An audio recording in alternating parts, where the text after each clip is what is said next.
السلام علیکم ورحمۃ اللہ وبرکاتہ۔ آپ کے اپنے چینل نو اینڈ گرو پر آپ کا خوش آمدید۔ آپ نے تھمبنیل دیکھ کر کے مردوں کی نماز پڑھنے کا صحیح اور سنت طریقہ جاننے کے بارے میں اگر یہ ویڈیو کلک کیا ہے تو آپ نے بالکل صحیح ویڈیو پر کلک کیا ہے۔ آپ کو آج ہم رسول اللہ صلی اللہ تعالیٰ علیہ وسلم کے طریقے کے مطابق سنت طور پر نماز پڑھنے کا طریقہ بتانے والے ہیں۔ انشاءاللہ تعالیٰ اس ویڈیو کو دیکھنے کے بعد آپ کو کسی طرح کا کنفیوژن نہیں رہے گا۔ اس سے پہلے آپ سے گزارش ہے کہ ویڈیو اچھا لگنے لگے تو پلیز لائک کر لیجئے گا اور چینل کو سبسکرائب کر کے بیل آئیکن بجا دیجئے گا، کیونکہ یوٹیوب نہیں چاہے گا کہ آپ تک دین کی باتیں پہنچیں، لیکن آپ اگر دین سیکھنا چاہتے ہیں تو آپ کی ذمہ داری بنتی ہے کہ آپ دینی چینل کو سبسکرائب کریں۔ تو آئیے ہم جانتے ہیں نماز پڑھنے کا سنت طریقہ کیا ہے۔ نماز پڑھنے سے پہلے ہمارا بدن پاک ہونا چاہیے، کپڑا پاک ہونا چاہیے، ہم باوضو ہونا چاہیے۔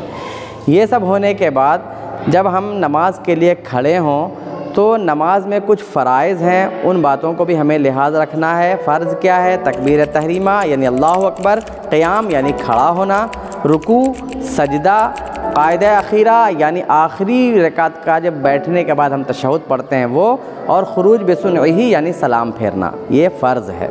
ان باتوں میں اگر کسی طرح کی کوئی کمی ہوئی تو آپ کی نماز نہیں ہوگی۔ یہ سب باتیں فرض ہیں، چاہے آپ امام کے ساتھ پڑھ رہے ہوں نماز یا اکیلے پڑھ رہے ہوں۔ یعنی اگر آپ امام کے ساتھ بھی پڑھ رہے ہیں تو ان باتوں میں کوئی کمپرومائز نہیں کی جا سکتی، آپ کو ان باتوں کا لحاظ ہر حال میں رکھنا ہے۔ مسائل جاننے کے بعد اب ہم آتے ہیں کہ ہم نماز کیسے پڑھیں گے۔ چونکہ ہم فرض نماز کا طریقہ نہیں بتائیں گے، سنت کا طریقہ بتائیں گے۔ فرض کا طریقہ کیوں نہیں بتا رہے ہیں یہ ہم آپ کو بعد میں بتائیں گے۔ فی الحال ہم سنت مان لیجئے کہ آپ کو 2 رکعت سنت نماز پڑھنی ہے تو آپ کو سب سے پہلے 2 رکعت سنت نماز کی نیت کرنی ہے۔ نیت کرنے سے پہلے آپ کو دیکھنا ہے کہ آپ کا باڈی جو ہے وہ ایک دم ٹھیک قبلے کی طرف ہے کہ نہیں۔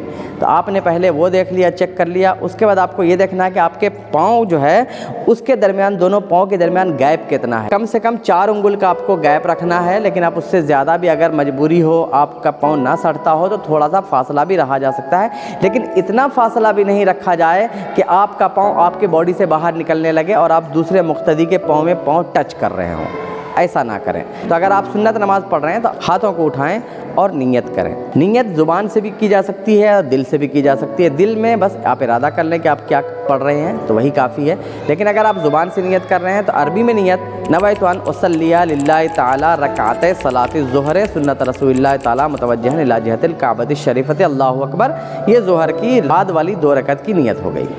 اگر اسی کو ہم اردو میں نیت کریں تو کہیں گے کہ نیت کی میں نے 2 رکعت نماز ظہر سنت کی اللہ تعالیٰ کے واسطے، منہ میرا کعبہ شریف کی طرف، اللہ اکبر۔ تو اللہ اکبر جب ہم کہیں گے تو ہم اپنے ہاتھوں کو اٹھائیں گے اپنے کانوں کی لو تک، اٹھانے کے بعد ہم نے رکھ لیا اللہ اکبر۔ یہ جو ناف ہوتی ہے جسٹ وہیں پر سے نیچے بائیں ہاتھ کو رکھنا ہے، اس کے اوپر دائیں ہاتھ کو رکھنا ہے کہ یہ جو کلائی ہے اس کلائی پر آپ کو یہ ہتھیلی کا بیچ رکھنا ہے۔ اس کے بعد آپ کو یہ تینوں انگلیوں کو یہاں پر رکھنا ہے اور نیچے والی انگلی کو ادھر اور انگوٹھے کو ادھر، اس طرح کر کے اس کو پیک کر دینا ہے اور ایسے باندھ لینا ہے ناف کے نیچے۔ اب ہم پڑھیں گے ثنا۔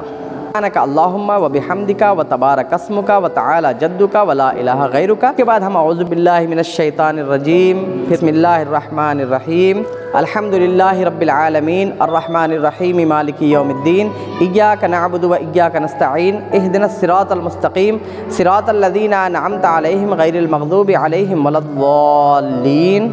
چونکہ یہ میں نماز نہیں پڑھ رہا ہوں، بس صرف آپ کو سمجھانے کے لیے پریکٹیکل کر کے بتا رہا ہوں، میری نماز پڑھنے کی نیت نہیں ہے، اسی لیے میں موبائل اسکرین کو دیکھ رہا ہوں، ورنہ آپ کو اپنی سجدے کی جگہ پر نظر رکھنی ہے۔ پھر اس کے بعد پھر بسم اللہ الرحمن الرحیم پڑھیں اور کوئی ایک سورہ آپ کو ملانی ہے۔ بسم اللہ الرحمن الرحیم، اذا جاء نصر اللہ والفتح ورأيت الناس يدخلون في دين الله افواجا فسبح بحمد ربك واستغفره انه كان توابا۔ اس کے بعد اللہ اکبر کہتے ہوئے ہمیں رکوع میں جانا ہے۔ اللہ اکبر۔ رکوع میں جائیں تو ہماری نظریں جو ہیں وہ ہمارے دونوں انگوٹھوں کے بیچ میں رہنی چاہیے۔